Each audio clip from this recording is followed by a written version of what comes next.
Hello, good morning, and welcome to the Stephen Carlson Show. I'm Stephen Carlson. Day after day, news is released showing how Congress, SBA, and the Treasury completely botched up the rollout of the stimulus package. Now, I only want to partially blame the Treasury and the SBA, as they were just implementing what Congress had passed as part of the Coronavirus Aid, Relief, and Economic Security Act, better known as the CARES Act. However, this video is not a blame this guy versus that guy. The only thing I want to do is bring up a discussion with some of you so we can kind of work through some of these issues of the PPP and the EIDL in hopes that as a country, we can kind of, learn from these mistakes and we can better handle large-scale disasters in the future. Part of my analysis, of course, is in hindsight. And as everybody has heard before, hindsight is 2020. Yet, I think much of this was honestly kind of obvious in the beginning. There's really no valid excuse as to why some of these were not originally thought about. I know most of my viewers have been following along, but for anyone that's new here, how about I give a quick 30-second overview as to what I'm talking about. Congress passed the CARES Act, which has multiple stimulus programs wrapped into this single legislation. Today I'll be focusing on the Payroll Protection Program, the PPP, and the Economic Injury Disaster Loan, the EIDL. The PPP is the free money forgivable loan that you've heard about that gives small businesses about 2.5 months of payroll to help keep Americans employed. Then there's the EIDL, and this is the low-interest emergency loan to help small businesses with their other business expenses. This was originally supposed to also give all businesses that applied $10,000 free grant within 3 days. As we know, that didn't exactly go as planned. You should see my other video on the grant money. Link is in the description below. Okay, now with all the background out of the way, let's get to today's video. Now, before I get to it, please make sure you like and subscribe to my channel. I know it sounds like I'm begging because, well, I really am. But by liking, subscribing, and commenting on these videos, it really helps with the YouTube algorithm. Thank you. No matter how well-intentioned the members of Congress were, they are, after all, politicians. And most of them have never worked in or owned a small business. I'm not talking about their side hustle where they sell books or go on speaking tours. No, I mean real small businesses. Laundromats, gas stations, hair salons, small restaurants, plumbers, electricians, family-owned retail stores. I could go on and on. But obviously, you guys get the point. And because they have never been in this situation, these politicians just do not understand small business. Couple their lack of understanding of small businesses and add on top of that the inefficiency of government bureaucracy, and you have the perfect recipe for a cluster. Okay, now, a little mentioned fact of the $350 billion that were allocated to the PPP loan is banks are being paid a commission of between 1 to 5% of the loan value, which equates to $3.5 to $17.5 billion wasted that went to these banks instead of the small businesses that this loan was originally designed to help. Look, hey, I'm an entrepreneur. I have no problem with businesses making money, even a bank. But this program never needed to be designed this way. They should not have been looping in the banks into a loan process. Trust me, in just a few minutes, I'm going to go over a nearly foolproof plan that would have been much easier to implement, would have saved a ton of money, and would have fixed all of these problems. Not to mention the largest elephant in the room. Remember, there was $350 billion allocated that's supposed to cover 2.5 months of payroll, right? Well, Houston, we have a problem. Per the IRS's numbers, there was $5.5 trillion in payroll for calendar year 2017. Now, this is only individuals that make less than $250,000 per year. Now, if you take that $5.5 trillion, divide it by 12, don't worry, the math's not going to get complicated. Divide it by 12, you get a monthly payroll nationwide of $485.5 billion. All right, there's a problem. There was $350 billion that was allocated for 2.5 months, 10 weeks. But we know that each month is $485.5 billion. There's a problem. I know what you're going to say, but wait. The PPP was only designed for small businesses, not big corporations. Okay, true. But based upon the IRS's statistics, about 50% of these persons employed in the United States work for small businesses. So even if you half these numbers that I just mentioned, you only get 5.5, maybe 6 weeks covered by the PPP, not the 2.5 months. This whole stimulus package is kind of like an ice cream sundae of complete government incompetence. First, you have a few scoops of ain't got a clue flavored ice cream, add some bureaucracy sprinkles, and then finally cover the whole mess in abuse and corruption flavored hot fudge. Sounds yummy, right? Okay, now I do want to make it clear this is not a Republican versus Democrat issue. This is an issue of the ruling class in DC not understanding Main Street. Of course, both sides played politics. Come on, they're politicians. What do you expect? Okay, I've complained enough. Now let's get to my solutions. Now, if I, a non-politician businessman, were in charge, what would I have done differently? Well, first, I would have had the Treasury take data from the IRS 940. That's the employer's annual federal unemployment tax return. Specifically, line number 3. Total payments to all employees. And I would have had them use this number to know what the annual payroll spend of each business is.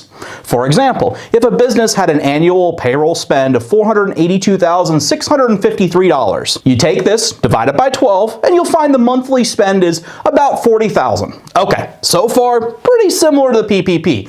Here's where it gets much better and easily improved. Instead of the current PPP forgivable loan that must be applied through the bank with all the complexities of a loan process, I would completely automate this with a simple verification at the end. A simple process where a business can log into the SBA's website, provide a copy of their 940 and their banking routing information. This online portal would then print out a verification sheet showing the bi-weekly, monthly, or quarterly payments the business has made to the IRS as part of the payroll tax withholdings. This would list all transactions and the amounts to the penny. With this piece of paper, the business owner can take that to their bank. The bank would be paid a flat fee of $1,000 to verify the business checking account that is listed on that piece of paper. The banking employee would just cross-reference the transactions and make sure that everything is correct. The verification process should take no more than 10 to 15 minutes at the bank. Once the verification is made,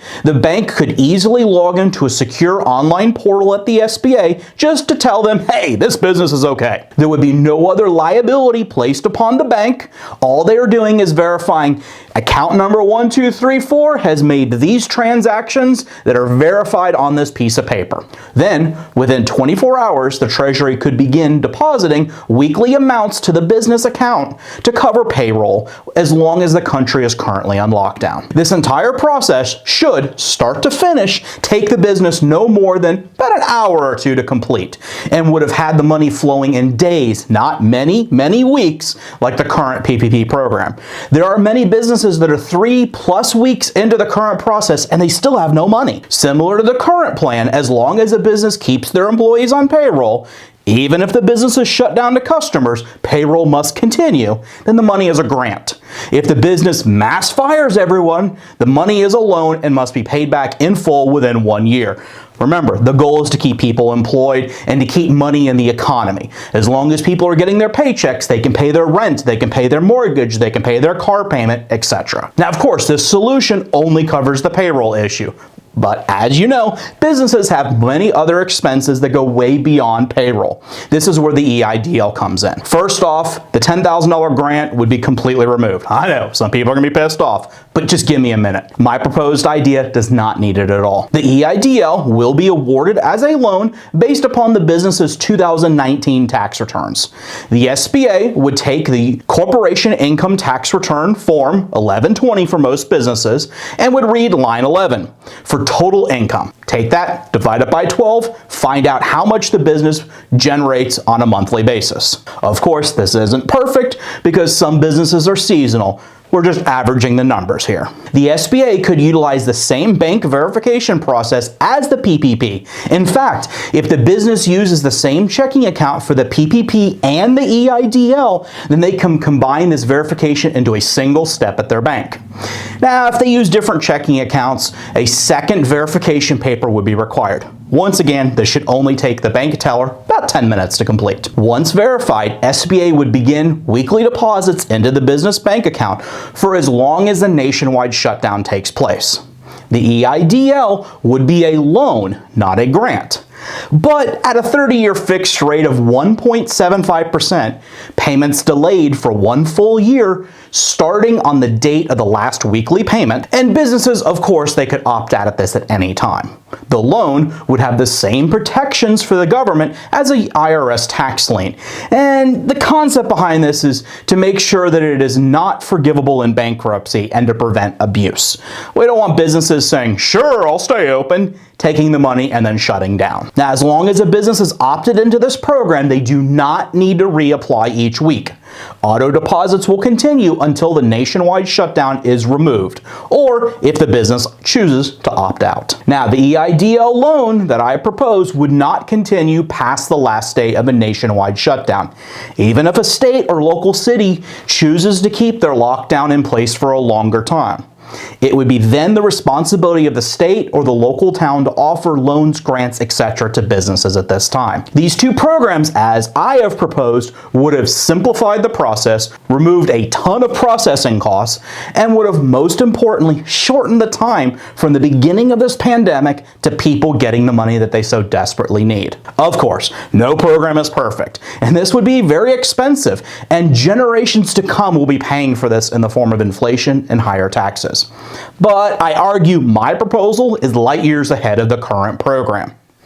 This then brings us to the topic of who's to pay for this. Do we leave this upon our grandchildren to pay for, or do we have other plans? Some members of the US government and a few in the media have been talking about make China pay for these costs, which collectively I think is going to be well over $5 trillion in losses to the United States alone. Now, it is very clear that China and the WHO covered up and downplayed the initial situation of the COVID-19 outbreak in Wuhan, China. It's caused this, and the information that we got at the front end of this thing wasn't perfect and has led us now to a place where much of the challenge we face today is put us behind the curve.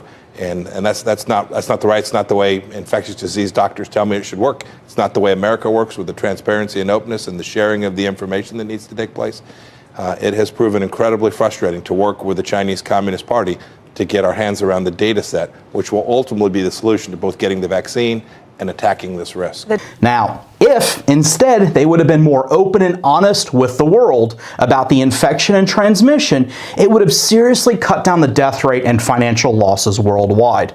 It's their negligence that contributed to these losses. Currently, the United States national debt sits around $24.4 trillion as of March 17th, which does not include the current stimulus costs and projections. Now, out of this $24 trillion, China holds a little over $1.1 trillion of that debt. The idea that's currently bouncing around is to have Congress write a bill that would basically write off the balance that we owe China as part of a settlement of the costs of the COVID outbreak. Well, while I'm not defending China by any means, I do have an issue with this proposal, as I feel there would be more problems in the long run. For example, would this cause other countries to fear investing in the United States out of justifiable concern that the United States could just write off that debt at any time and refuse to pay a specific country for political reasons? Now, what do you guys think? Comment down below. I read and reply to every message personally. Thanks for watching. I really hope you enjoyed this video. Please make sure you like and subscribe. Also, don't forget to check out the Webull link down in the description below. Grab your 2 free stocks today when you deposit $100 on the platform. One of those stocks will be valued at least $1,400. See you on the next one.